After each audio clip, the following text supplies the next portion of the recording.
What is going on, Hive Warriors? It's your boy Edward B, and today we're going to talk about one huge, big reason why intermittent fasting works so well for fat loss. This is one that no matter how many times the experts try to fight against intermittent fasting, they can never even try to touch this point. Let's go ahead and break it down in this video. Stay tuned.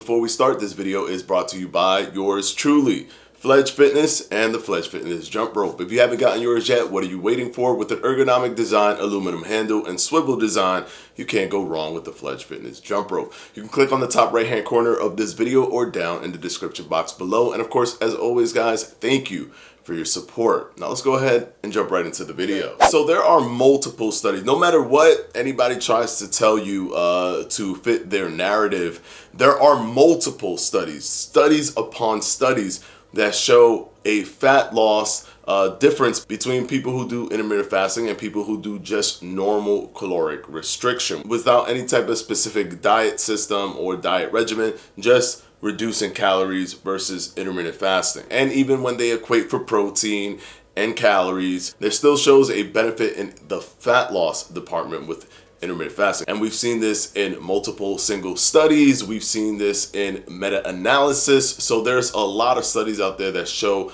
that type of mechanistic breakdown. But what I'm talking about here is the thing that should be obvious to a lot of people, but gets lost because people are looking for that mechanistic data, that biological advantage that you get with intermittent fasting, and forgetting that simply on its own systematic merits, intermittent fasting gives you an advantage for weight loss. So what is that advantage that we're talking about?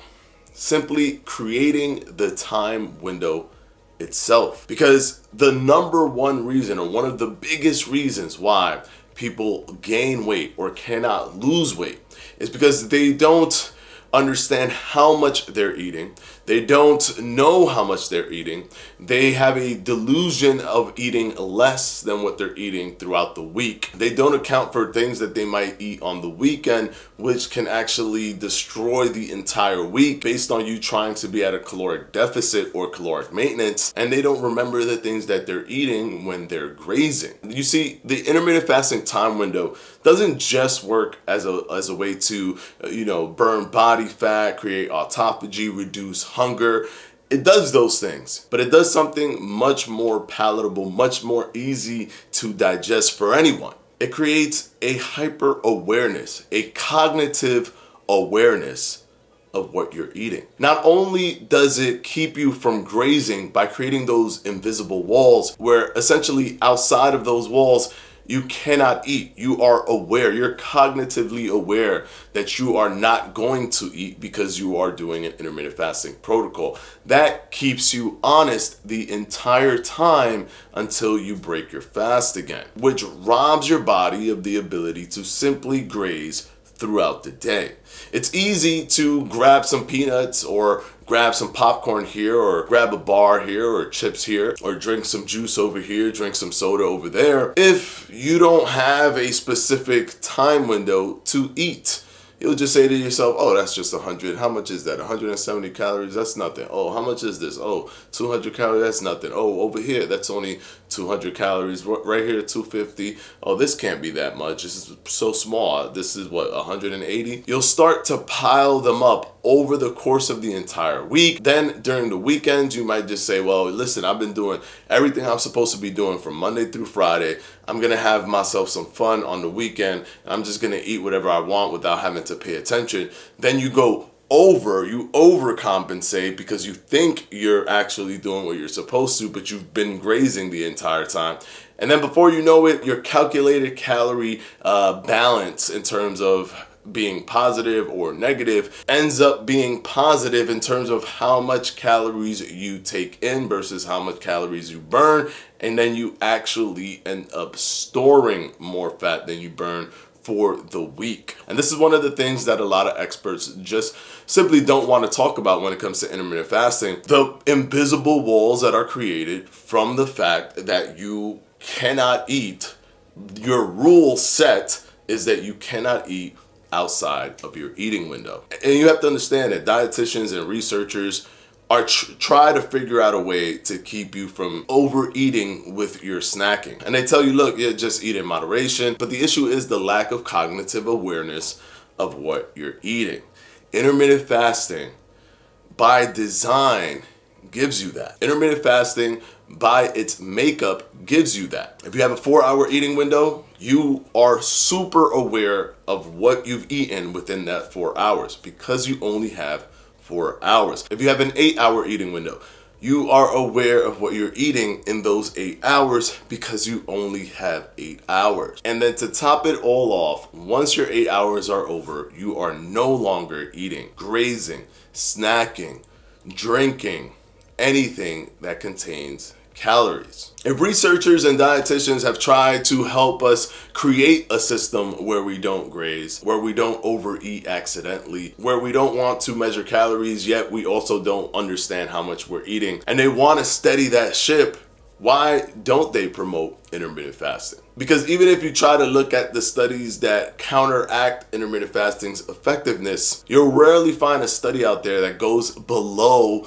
the fact that intermittent fasting and caloric restriction may be no different. Of course, there's certain different breakdowns of how they do the studies, certain different methodologies that can lead to those results, but still nothing goes below, well, you can choose caloric restriction or intermittent fasting.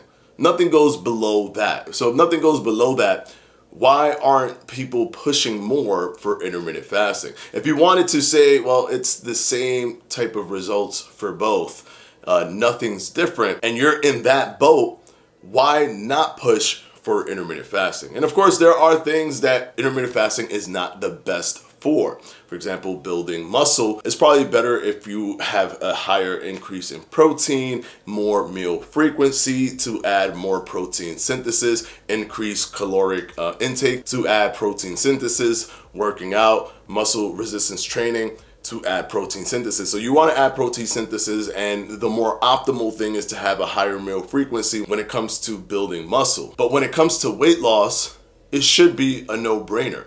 Nothing else out there exists like intermittent fasting in its structural base and how it keeps you from grazing, how it keeps you from not being hyper aware of what you're eating. So hopefully all of the experts out there and all of the dietitians or those who do videos and just can't stand intermittent fasting, hopefully you guys watch this video and see that with this just one practical, non-mechanistic reason, intermittent fasting provides an advantage for weight loss for those who are struggling with controlling how much they're actually eating and even knowing how much they're actually eating. And don't fall for those who tell you, listen, if you don't eat and you fast, you're going to overeat. No study shows that a group that does intermittent fasting tends to overeat during the times when they break their fast because they're ravishingly hungry. That does not happen. What actually happens is the inverse. They start to eat less and their appetite reduces, their hunger reduces as your body adjusts to eating less, as your body adjusts to eating less frequently. You start to become less hungry and you end up actually eating less simply because of the intermittent fasting system. A study that just recently released in Australia in May did a full cohort study to see that more weight was lost with those who applied an intermittent fasting system as opposed to those who applied a Mediterranean diet or any other diet like the DASH diet. Intermittent fasting overall lost more weight, but they also ate less. So it's never the case in terms of the studies that we've seen that people overeat or people eat more when they break their fast because they're so hungry. No, this simply does not happen. Well, hopefully this video has helped you guys. And of course, as always, I want to thank my patrons for my Patreon. I'm going to go ahead and put their names right up here.